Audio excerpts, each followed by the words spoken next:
Definitivamente somos conscientes que el escenario no iba a ser el mejor pasada la cuarentena. Obviamente una cuarentena del tipo que tomamos dura pero necesaria, sabíamos que iba a tener un impacto negativo en la economía. Hoy lo que nos toca es justamente promover que esto se reactive rápidamente para poder así acortar la brecha de lo que está señalando el Fondo Monetario.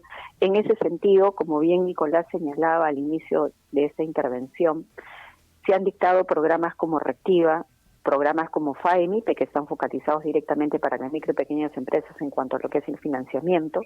Se acaba de aprobar ayer en el Consejo de Ministros un FAE-MIPE para el sector turismo, porque ya estamos focalizando a sectores que son los más golpeados. En este caso somos conscientes que el sector turismo es uno de los más golpeados y se está también ahí trasladando 500 millones para solamente este tipo de micro y pequeños empresarios, pero también hay un tema de liquidez y de generar mercado que es lo más urgente en este momento, y es así que el día de hoy ya se publicó el decreto de urgencia que establece el programa Compras a Mi Perú, donde lo que se está haciendo es trasladando 736 millones para ser destinados a los micro y pequeños empresarios de 4 sectores, como es el sector textil, el sector cuero, el sector plástico y madera y metalmecánica.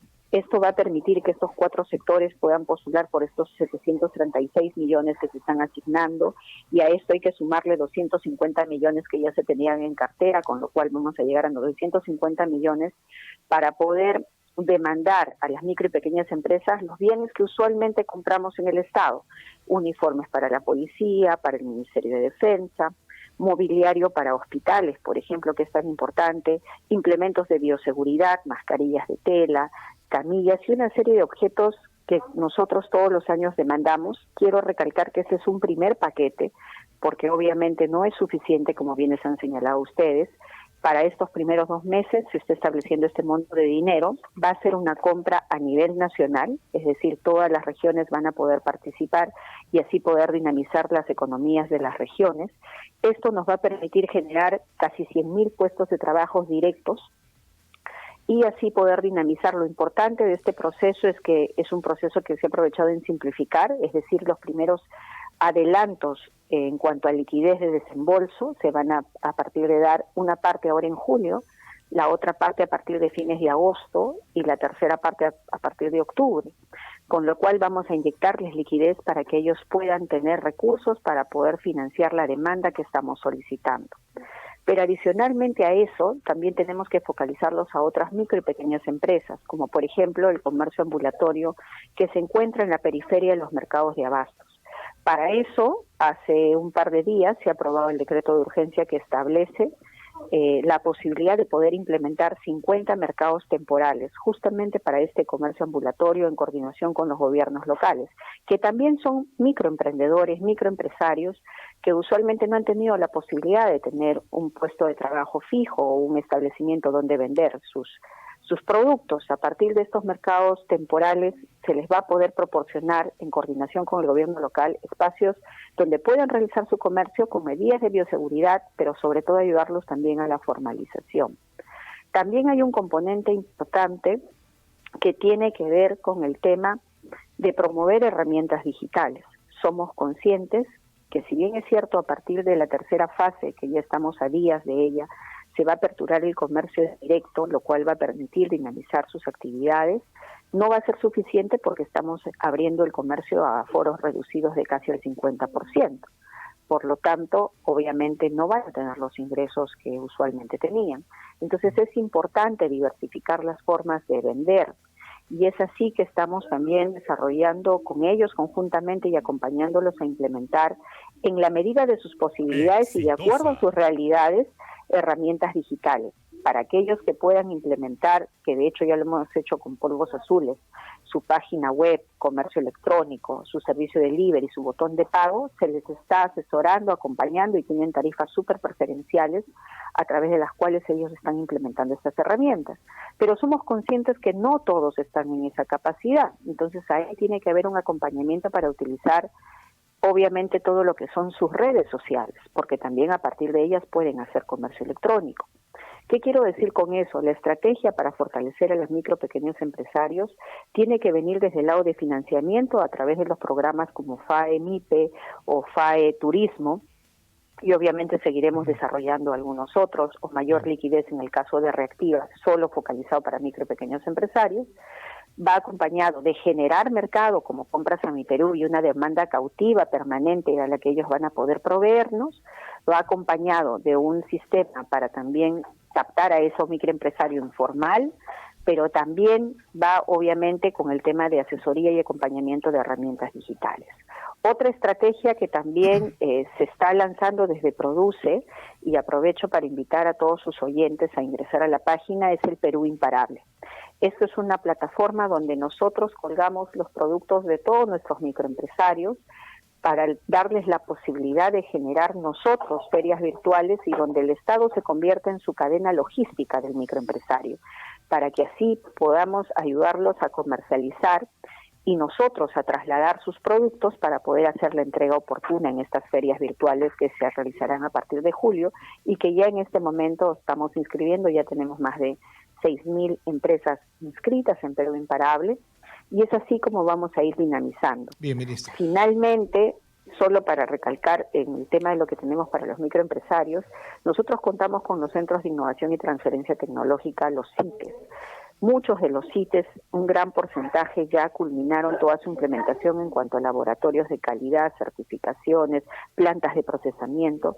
Se ha dispuesto el servicio a gratuidad para los micro y pequeños empresarios para acompañarles en el proceso productivo a nivel de las regiones, lo cual también es importante. Bien, ministra. Nicolás. Sí, yo recuerdo una experiencia, ministra, cuando estaba todavía en televisión y vino la reconstrucción.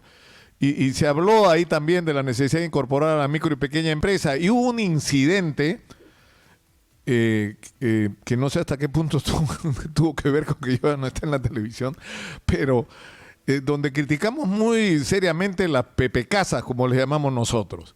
Es decir, había que hacer viviendas transitorias, ¿no es cierto? Y se optó por comprarle a Eternit, ¿no? Es una corporación. Y yo demostré en vivo, al aire, que eran deleznables, como dicen los chinos, ¿no es cierto? O sea, podía romper con la mano el material con el que estaba hecha la casa, que además tenía problemas con la temperatura. Pero lo increíble es que había micro y pequeños empresarios que podían hacer esas mismas casas a la mitad o a la tercera parte del costo y que además eran reusables y que encima se armaban en un día. Entonces, cuando yo pregunté por qué diablos han contratado a Eternit y no contratan a los micro y pequeños empresarios, me contestaron, que no son proveedores del Estado, no están inscritos en el registro, o no se han consorciado por los montos. Es decir, pero eran respuestas, ministra, increíbles. O sea, porque la idea es que si tú quieres incorporar a la micro y pequeña empresa, tienes que ayudarlos a, por ejemplo, que estén inscritos como proveedores, ¿no es cierto? No simplemente constatar que no están inscritos y ya eliminarlos, ¿no? Te agradezco por la pregunta. Es cierto, el comprar al micro y pequeño empresario es todo un reto. Y te digo por qué todo un reto. Porque normalmente en las compras que hacemos en el Estado, obviamente compramos en bloque por volumen, porque nos sale mucho más económico aparentemente, ¿no? Y también por el tema de la premura en el tiempo de la entrega y por la calidad del producto. Yo, que trabajo directamente con los micro y pequeños empresarios, soy consciente de la calidad de los productos que tienen y creo que uno de los grandes desafíos que ellos asumieron y lo hicieron muy bien fue elaborar todo lo que es el equipamiento para la Villa Panamericana y los uniformes para todo lo que fue efectivamente en el proceso de los Panamericanos. Y cumplieron y lo dieron de calidad y en el tiempo estricto. Eso ha permitido que nosotros, obviamente dentro del propio Estado, apostemos por la micro y pequeña empresa para que podamos comprarle no solamente textil, como bien señalas tú, todo lo que es equipamiento de madera o metalmecánica, las micro y pequeñas empresas pueden hacerlo, porque de hecho ellos lo hacen en su día a día. Pero además, permítame la interrupción, ministra, lo que ocurre es que de repente está inscrito, ¿no es cierto?, en el Registro Nacional de Proveedores y participa en las subastas o en las adquisiciones de Perú Compras, un proveedor que en realidad no produce, le compra al micro y pequeño empresario. Exacto, se terceriza. Entonces, justamente esta apuesta de Compras a Mi Perú, y es la primera vez en más de 10 años, Nicolás, en que se hace una inyección de esta cantidad de dinero a los micro y pequeños empresarios, porque desde el gobierno queremos impulsar justamente la productividad de ellos, tanto más en este momento tan difícil de pandemia y donde están siendo golpeados por los resultados, obviamente, económicos producto de la cuarentena. La apuesta del Estado es, todos vamos a comprarles a ustedes la provisión que usualmente compramos a través de otro proceso de compras públicas. Y eso es lo que estamos haciendo. De hecho, los compradores en este primer paquete son el Ministerio del Interior, Defensa, Salud, Salud. Por primera vez en este programa, Nicolás, antes de Salud no podía comprar, por ejemplo, al micro y pequeño empresario directamente, sino a través del proceso de compras públicas. Hoy en este decreto de urgencia hemos incluido a Salud, que es un comprador nato todos los años, y lo hemos incluido para que también pueda comprar a través de este programa, y de hecho va a comprar este año a través de este programa, lo cual es importante porque vamos a poder hacerlo permanentemente. El PRONEIT, por ejemplo, que compran carpetas, también se puede hacer programadamente desde ahora, y es lo que estamos haciendo. Minagri, también para sus mercados temporales, hoy se está sumando el programa Compras a Mi Perú para comprar justamente mascarillas y todo el material de bioseguridad. El segundo paquete, que estamos para el siguiente lanzamiento de acá mes y medio, estamos juntando la demanda, por ejemplo, MIDIS ya nos va a comprar lo que es mobiliario, Educación ha anunciado que quiere comprar mobiliario para universidades. Entonces, ¿qué estamos diciendo? Sí se puede.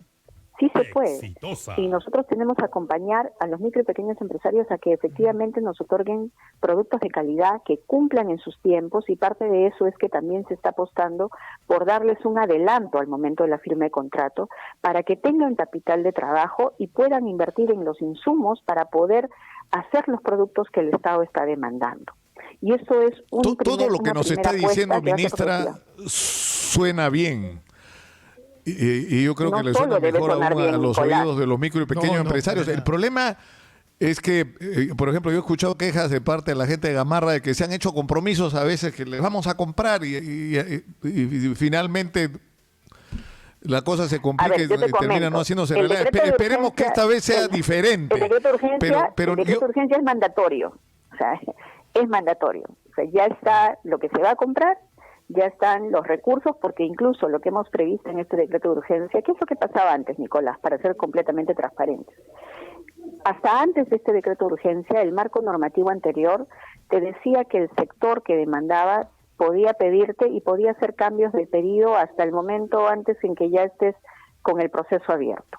Con lo cual un proceso podía demorar 2 o 3 meses porque el sector decía, hoy quiero que sea rojo, no, mañana quiero que sea verde, no, mira, quiero que tenga tales dimensiones, y eso se dilataba y finalmente, con justa razón, los microempresarios señalan que no llegaba el proceso.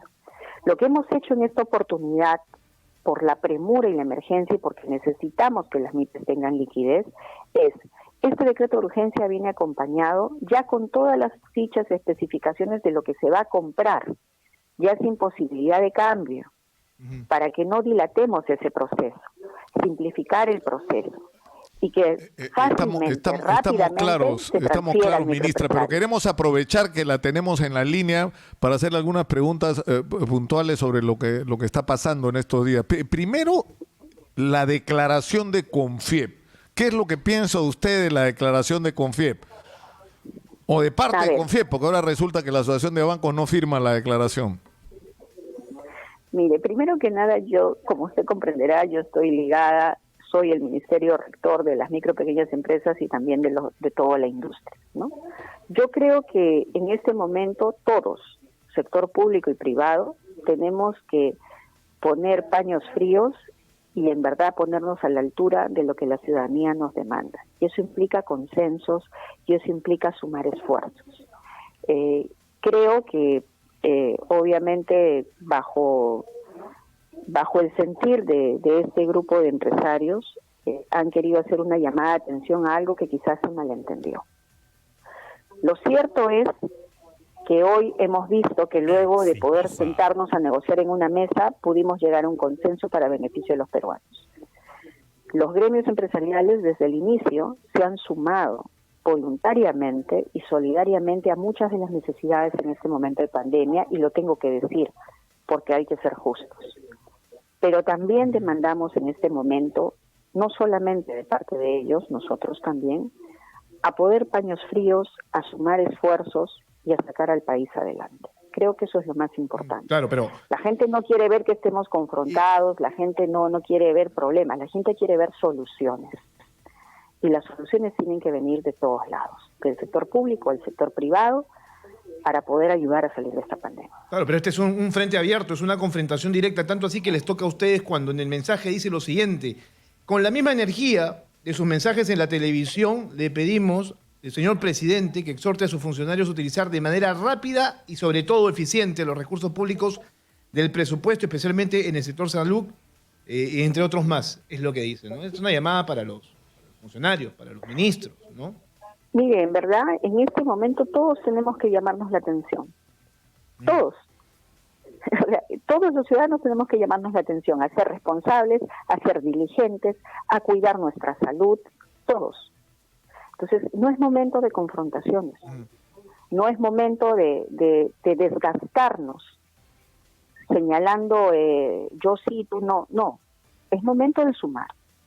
Es momento de que todos seamos conscientes de que tenemos que ser uno. Para usted, ministra, desde donde nos toca plantear soluciones. Para usted, ministra, la CONFIEP no está equivocada. Yo no estoy diciendo que no esté equivocada. Lo que yo estoy diciendo es que lo que la ciudadanía nos demanda es el mayor respeto, tolerancia, para poder sobrepasar y salir en este momento adelante. Eso es lo que estoy señalando. Bien. Yo creo que a la ciudadanía no les preocupa en este momento si generamos conflictos. No, eso no es lo que quiere escuchar. La ciudadanía quiere escuchar si es que va a poder ir a la clínica, si es que lo refieren del CIS o de salud, los van a atender o no. Si esos gastos están cubiertos, sí o no. A la ciudadanía no le importa otra cosa más. La ciudadanía quiere su seguridad. Claro, pero usted que va a obtener un usted tema de entiende, respuesta. usted entiende que luego del mensaje del presidente de la República, pues existió cierta división en el país respecto a lo que significa expropiar y no expropiar. O sea, se han hecho uso de adjetivos calificativos muy directos para la gestión del presidente Martín Vizcarra, que le incluye obviamente a usted porque es parte de su gabinete. Como gobierno, lo que pedimos efectivamente son soluciones al corto plazo. Se necesitaban soluciones en las 48 horas. Se tenían 2 meses negociando y no podía llegarse a un acuerdo. Exitosa. Y mientras tanto teníamos pacientes que obviamente no sabían qué hacer y que encima estaban acogotados con el monto que quería cobrarse. No podíamos esperar más. Como gobierno ministra, demandamos una solución a las 48 horas han esperado, y sabemos que se haya dado. Ministra, lo voy a decir en términos bien criollos, ¿ya? Porque no se puede arrugar, ministra. Es decir, le doy solo un elemento. El artículo 82 de la Ley de la Salud en el Perú establece que en una situación como esta, de epidemia, todos los recursos públicos y privados de la salud pueden ser dispuestos por el Ministerio de Salud.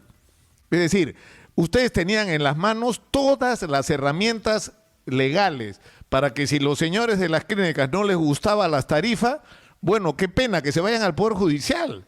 Pero lo que no podemos dejar de hacer es hacer lo que hay que hacer, que es atender a nuestra gente.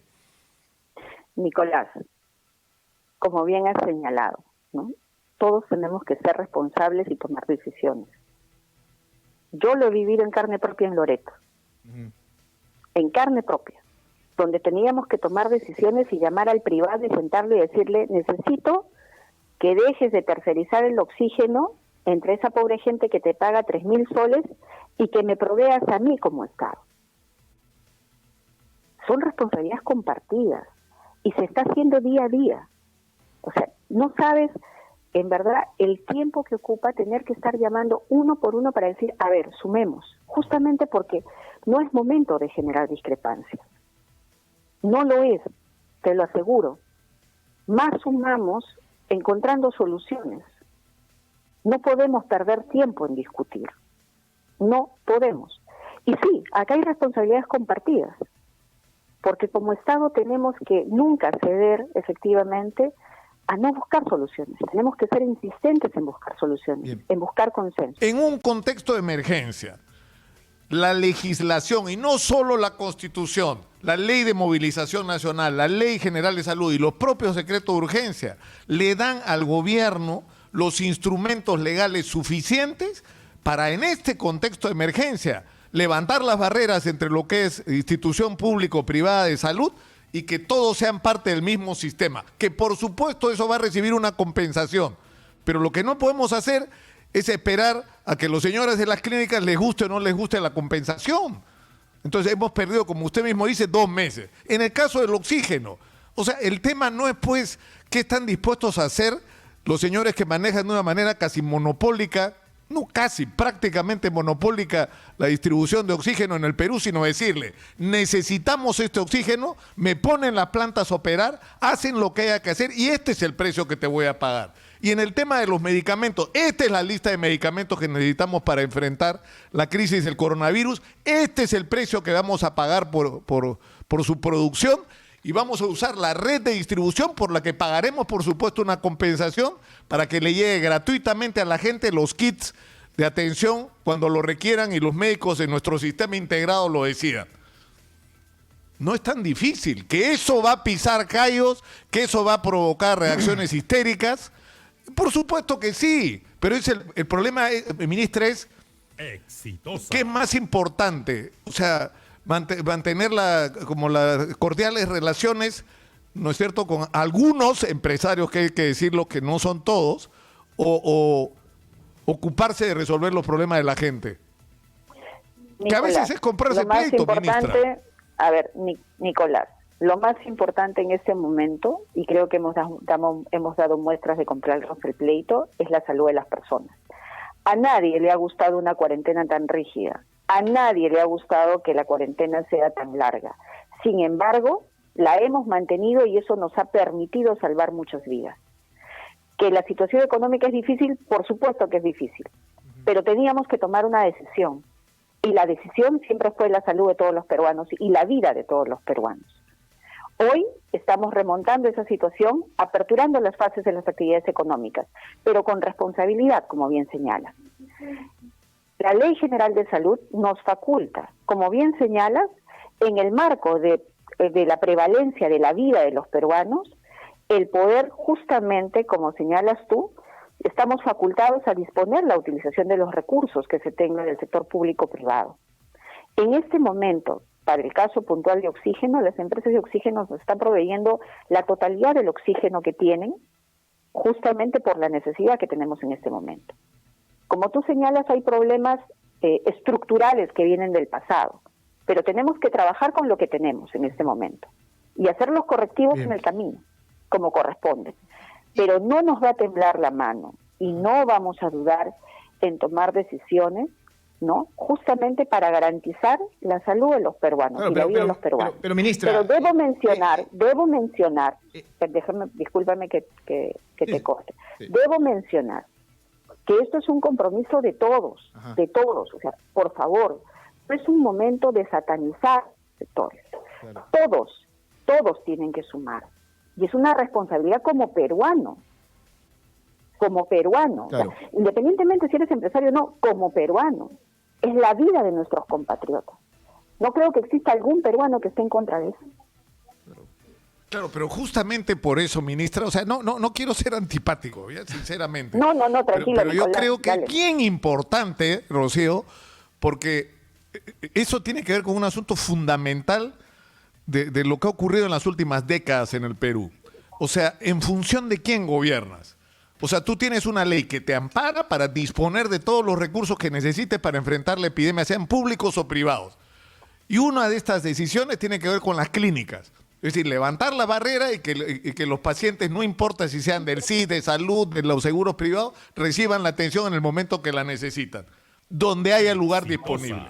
¿Y por qué no puedes hacer eso? Porque a las señoras de las clínicas privadas no les gusta la tarifa y te pasas 2 meses en eso. Ahora, ministra, yo quiero agregar de tu lado. Yo quiero agregar a lo que dice Nicolás, porque usted ha indicado, según entiendo sus palabras, de que no les va a temblar la mano para tomar acciones. Sin embargo, esta discusión, para llegar a esta situación y a este acuerdo, han pasado exactamente 2 meses. 2 meses y no se hizo absolutamente nada. Si no le recordamos este tema el sábado pasado al ministro de Salud, esta discusión no se pone en agenda y no se llega a ningún puerto. A ver, Nicolás Jesús, como comprenderás, tenemos competencias compartidas y cada uno tiene su propia competencia, ¿no? Sin embargo, lo que quiero dejar en claro es que así como nosotros respetamos el derecho a la propiedad, también garantizamos el derecho de los ciudadanos a la salud y al acceso a los servicios de salud. También. Entonces, en ese marco, lo que se ha logrado ya es el acuerdo para que las clínicas privadas atiendan a los pacientes referidos, tanto por el CIS o por el Salud, bajo una tarifa como corresponde y que tendremos que honrar y pagarla. Miremos para adelante. Bien. O sea, yo creo que eso es lo importante en este momento y lo mismo estamos haciendo con el tema de oxígeno. Hoy la capacidad de oxígeno ya llegó al tope.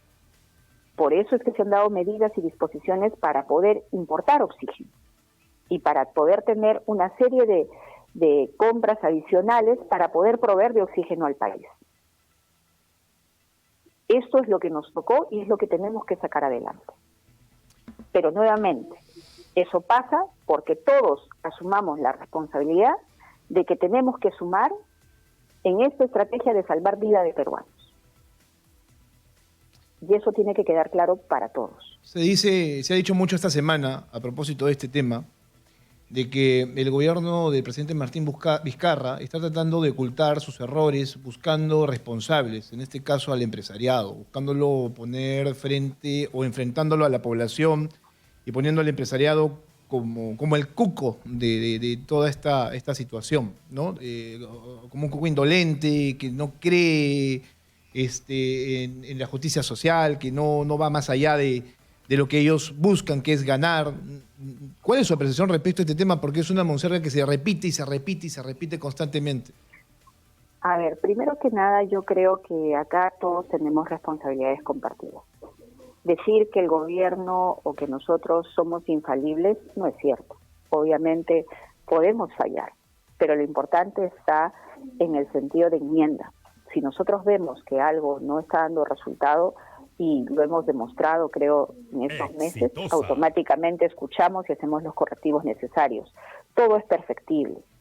Lamentablemente no existe una hoja de ruta en ningún país del mundo para afrontar este tipo de pandemia. Estamos conviviendo con una enfermedad que no conocemos, que se está desarrollando en el camino y a la vez tenemos que enfrentarla en el camino.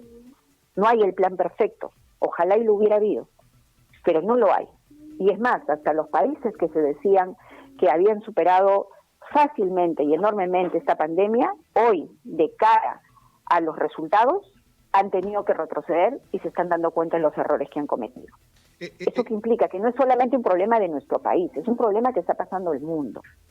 Ahora, respecto a la responsabilidad, hay buenos empresarios, de hecho lo hay, y hay otros que también no son tan buenos, porque también tenemos que decirlo. No lo hay. Tenemos de todo. Entonces, lo que tenemos que hacer es generar responsabilidad y conciencia social, responsabilidad social en todo el empresariado, de todos los buenos que existen, porque los hay, pero de aquellos que no, que tomen conciencia y por favor corrijan, porque tenemos que sumar. Y así como nosotros corregimos, también del otro lado tiene que darse, porque esto es un tema de a dos. Y ustedes lo están evidenciando. Claro. Ustedes en el día a día se dan cuenta quién es bueno y quién no. Claro, y además nos vamos enterando de cosas, ministra, que no sabíamos, ¿no es cierto? O sea, por ejemplo, en este caso del oxígeno, resulta que las dos empresas más importantes proveedores de oxígeno en el Perú tienen un conflicto con el Estado peruano, Indecopi los ha sancionado, se fueron al Poder Judicial y perdieron. ¿Por qué? Por concertar contra el interés de salud. Entonces, lo que ha estado ocurriendo en todos estos años es que todo lo que tiene que ver con oxígeno en el Perú se ha articulado alrededor del interés, sobre todo de una empresa que se llama Praxair. Y esa es la verdad de la milanesa. Se ha impedido el desarrollo de una industria nacional del oxígeno, lo cual va contra la libre competencia. Qué casualidad, fíjese usted, las plantas de oxígeno en muchos hospitales no han recibido mantenimiento y por lo tanto no funcionan. Y por lo tanto hay que comprarle a Praxair. Es decir, y además a unos precios que oscilan, unos niveles que no tienen ninguna relación con la lógica, ¿no? Y encima de eso, ahora tenemos la discusión planteada por el capítulo de ingenieros metalúrgicos del Colegio de Ingenieros del Perú, que dice que hay plantas de oxígeno industrial disponibles que podrían abastecer de oxígeno medicinal. y que el problema es de filtrado y envasado, que es muy simple de resolver. Entonces, lo que tenemos al frente, esa gente que está pensando más bien en su interés y no en la salud de la gente. Están más preocupados por su negocio. Acá tenemos que pensar en el bien común. Esta pandemia lo que ha hecho es desnudar la realidad de nuestro país, en todos los sentidos. La fragilidad de la infraestructura hospitalaria, y también nos ha demostrado cómo está conformado el mercado en nuestro país. Esto nos ha permitido ver en qué condición y cómo estamos. Lo que viene de cara en adelante es justamente hacer los correctivos necesarios para aperturar mercados, para garantizar el acceso a que todos puedan tener justamente una salud digna y acceso a los servicios de salud. Bien, esto nos ha evidenciado algo que existe no de ahora, existe hace más de 20 años. Y ahora... hemos convivido con eso, y hemos convivido, yo puedo creerte, Nicolás, que tú no sabías de esto, pero te aseguro que había un gran grupo de personas que sí sabían. Lo que había pasado en salud con el oxígeno, fíjate, lo que pasó con el oxígeno, Rocío, yo no lo sabía, me he enterado porque me lo ha contado la propia gente de salud. Y la información sobre las penurias que han pasado los empresarios peruanos del oxígeno, a las que le han hecho la vida a cuadritos y no han podido desarrollar, es decir, lo que debería ser, ¿no es cierto?, la competencia, la diversidad de ofertas, o el derrumbe de los sistemas autónomos de generación de oxígeno de los hospitales. O sea, en Tarapoto 2 años parada una planta de oxígeno por falta de mantenimiento. Entonces ya, si no tienes oxígeno, ¿qué haces?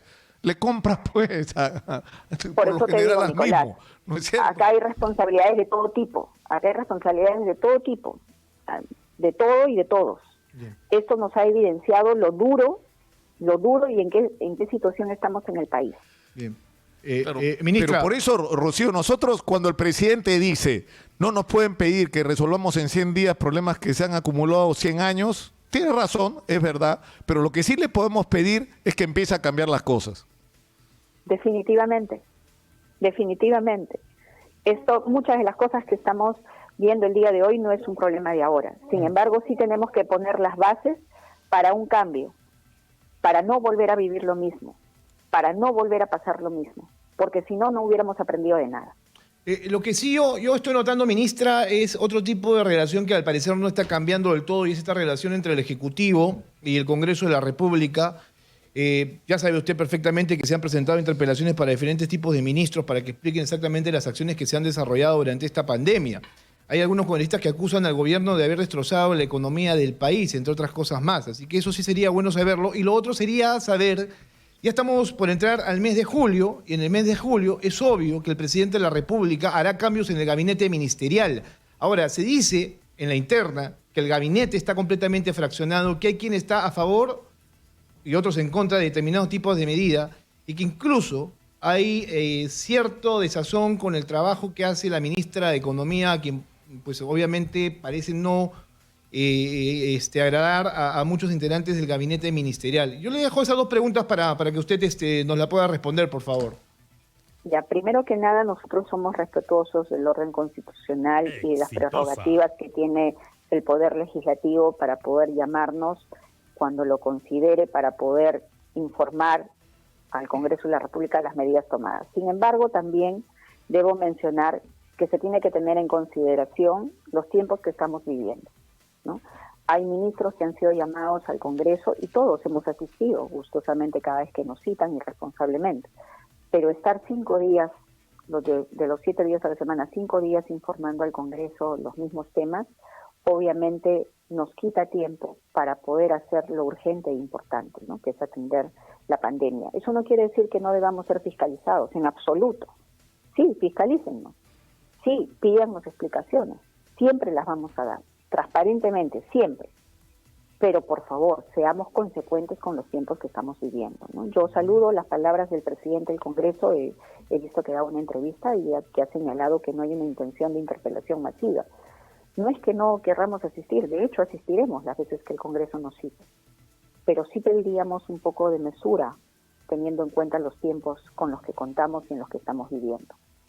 Respecto al tema del cambio de gabinete, sí. Respecto al tema del cambio de gabinete, como ustedes bien saben, es una prerrogativa del presidente de la República. ¿no? Por lo tanto, él es quien tomará las decisiones convenientes que considere necesario. Al fraccionamiento dentro del gabinete, yo le diría que no.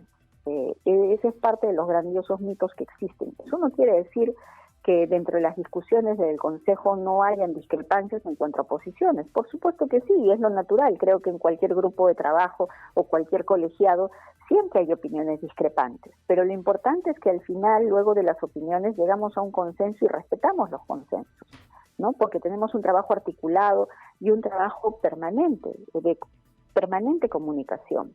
Respecto a si es que hay alguna división o alguna responsabilidad o mal responsabilidad atribuida a mi colega del Ministerio de Economía, en verdad yo creo que así como a nosotros, a ella le ha tocado la peor parte o en el peor momento asumir un ministerio sumamente difícil y en una situación sumamente compleja.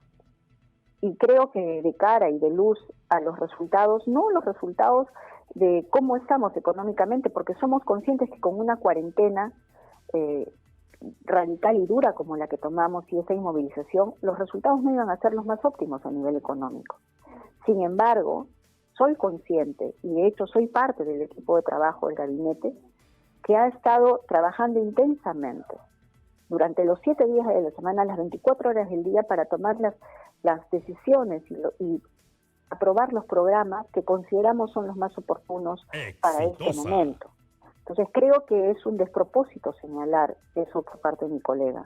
María Antonieta, aun cuando mucha gente cuestionó el tema de su juventud, creo que ha estado a la altura de las circunstancias y ha demostrado un compromiso real con todo el país. Y creo que eso hay que saber reconocerlo. Bien. Nicolás.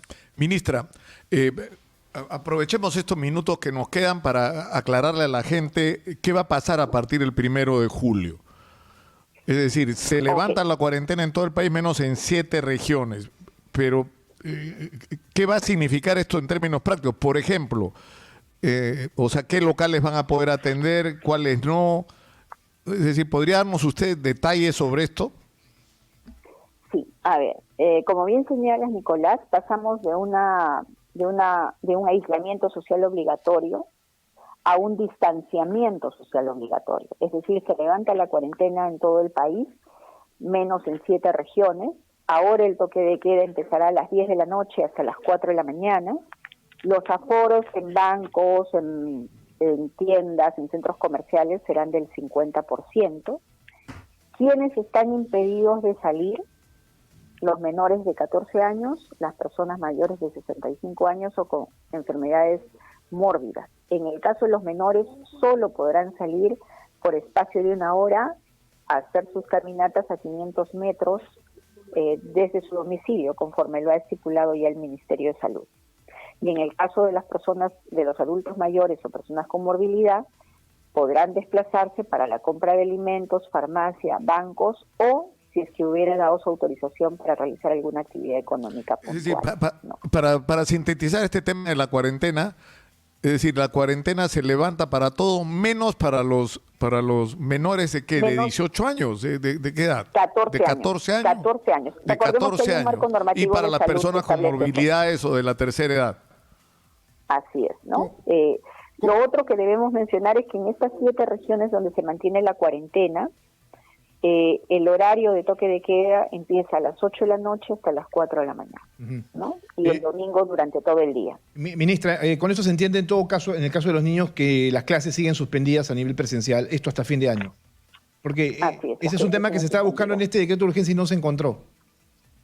No, las clases por el momento siguen suspendidas, ¿no? Obviamente ya el Ministerio de Educación dará las directrices en su momento si es que algo cambiara. Cines, restaurantes. Pero en el momento sí. Cines, restaurantes. La tercera etapa, los cines no están autorizados. La tercera etapa se va a aprobar este fin de semana, antes del 1 de julio, porque la tercera fase de reactivación económica inicia el 1 de julio. Los restaurantes se van a aperturar en la tercera fase, ya para atención al público con un aforo del 40%, ¿no? Bajo cumplimiento de protocolos.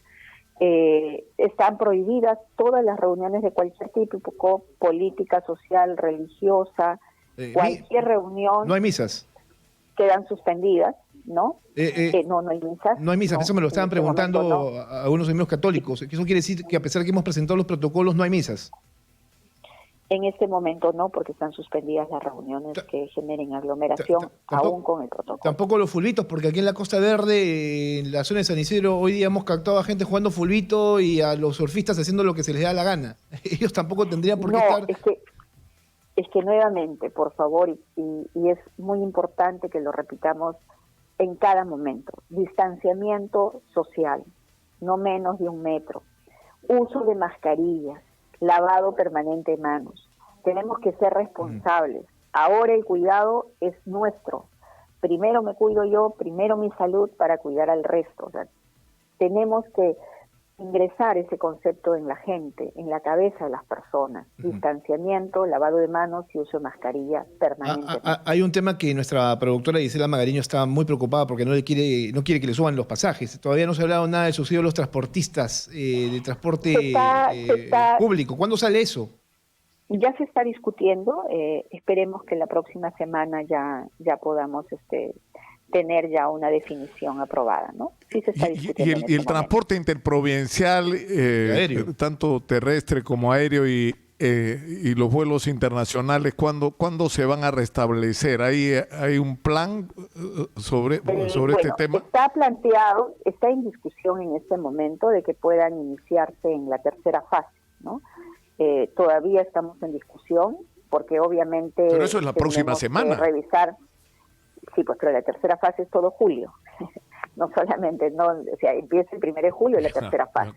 Pero obviamente acá estamos a la espera de una información del Ministerio de Transportes, que es quien va a hacer justamente el planteamiento de cómo podría ser este inicio de actividades de los vuelos aéreos, así como el servicio de transporte interprovincial, o que se determine en qué zonas podría darse, ¿no? Acordémonos que estamos pasando a una focalización ya básicamente por regiones y por grupos de riesgo. Entonces, esta focalización por regiones tiene que darse en todas las actividades económicas que se autoricen. Y es en ese marco que tenemos que esperar lo que el Ministerio de Transporte señala. Bien, ministra. El bono de la electricidad. Eso justamente. Ya, el bono de la electricidad lo aprobamos el día de ayer. El Estado va a subsidiar con 160 soles justamente a las familias para que puedan hacer el pago de sus servicios de luz. Entiendo que, si mal no recuerdo, se va a subsidiar a todos aquellos que tengan un registro máximo de 125, si mal no recuerdo, kilowatts, ¿no? Con lo cual, para algunas familias, de acuerdo al cálculo que se ha hecho, les podría alcanzar que tengan, por ejemplo, por medio de consumo 20 soles mensuales o 16 soles mensuales. Algunas les alcanzará hasta finales de año, otras les alcanzará hasta 3 o 4 meses, 5 meses. Pero el pago se va a hacer directamente a las distribuidoras de electricidad, me imagino, para simplificar. El pago va a ser directamente a las distribuidoras, efectivamente, del servicio de energía eléctrica, ¿no? Y el usuario va a recibir en su recibo el saldo que le queda cada mes. Es como un abono. Para que vea cómo está pagando. Es como un abono. Y se ha pensado en el tema... Como una nota de crédito, ¿no? Que vas descontando. Y en el tema de los servicios, por ejemplo, telefonía, celulares, internet, eso todavía no se ha discutido. Se lo planteo como una posibilidad. Eso todavía no lo hemos discutido. Ahora, obviamente lo más urgente en este momento era creo que también hay sectores que están esperando algún tipo de respuesta ya en esta fase que se inicia a partir del 1 de julio. Entretenimiento, divertimento, el propio turismo, ¿no? A ver, en el caso de entretenimiento, de actividades de diversión y entretenimiento, no están consideradas en la fase 3 porque justamente todavía generan en muchos de ellos aglomeración, o por ejemplo muchos de ellos están también considerados para menores de edad, y en este momento tenemos restricciones con los menores de edad. Para el caso de los servicios turísticos, hay una propuesta de que inicie parte de algunos quizás en la fase 3, todavía estamos en discusión, todavía no hemos cerrado el tema. Sin embargo, dentro del sector turismo también se maneja, así como entre producción, el tema de los restaurantes. Los restaurantes sí van a poder aperturar, como les mencioné, en esta fase 3, ¿no? Ya para atención al público. Mire que aquí en Exitosa actuamos con bastante perspectiva respecto a lo que venga más adelante. Ya que se suspenden todas las actividades y reuniones, ¿cómo va a ser el presidente este 28 de julio? ¿A quién se va a dirigir? ¿Y cómo lo va a hacer? A ver, Primero que nada, las actividades de aglomeración están suspendidas, por lo tanto el desfile, fiestas patrias y todo eso queda suspendido, ¿no? Obviamente sí habrá un mensaje a la nación, como corresponde, y puede ser a través virtual, a través de los medios de comunicación, ¿no? Para dirigirse al país y en todo caso, entiendo, se coordinará con el presidente del Congreso de la República. Lo importante es ser consecuentes con las decisiones que estamos tomando, ¿no? El momento lo amerita. Y por lo tanto todo el resto de actividades festivas de fiestas patrias sean suspendidas. Bien, ministra, muchas gracias. Nicolás. Sí, no. Una última pregunta para terminar, ministra, que me están escribiendo acá, gente preocupada. ¿Qué va a pasar el día lunes? ¿Qué feriado? Es decir, es feriado, pero no se va a tratar como se han venido tratando los domingos, ¿no es cierto? O como ocurrió en Semana Santa. No, Nicolás, tenemos que recuperar el tiempo. El día lunes van a continuar las actividades económicas que requieran operar, obviamente van a poder continuar. Bien, ministra. Y el domingo, gracias, el domingo es libre, pero a partir del próximo domingo. Quiero recalcar el siguiente. Ese domingo, el siguiente, porque la norma rige a partir del 1 de julio. Ministra, ¿por qué no dejar los domingos con el toque de queda? Hay gente que dice, bueno, ya nos acostumbramos, es una situación de emergencia hasta el 31 de julio, ¿por qué no nos quedamos? Lo otro que ahora se me viene a mente es porque Lima no ha sido considerada en la cuarentena focalizada, siendo el mayor foco de infección y en aumento. A ver, le comento. ¿Por qué el domingo se apertura? Porque así es cierto, como en todo hay siempre dos opiniones, ¿no? Sin embargo, recordemos que hay muchas actividades económicas que se pueden desarrollar durante el día domingo y en este momento necesitamos generar recursos y necesitamos generar ingresos para estas actividades económicas. Respecto a por qué Lima no está focalizada, porque Lima en este momento, de acuerdo a los informes del Ministerio de Salud, está ya con el factor el factor R, que es el factor de riesgo de contagio, en 0.90, es decir, menos de 1. Hay un descenso en las cifras, y lo cual nos permite efectivamente poder levantar las restricciones en Lima.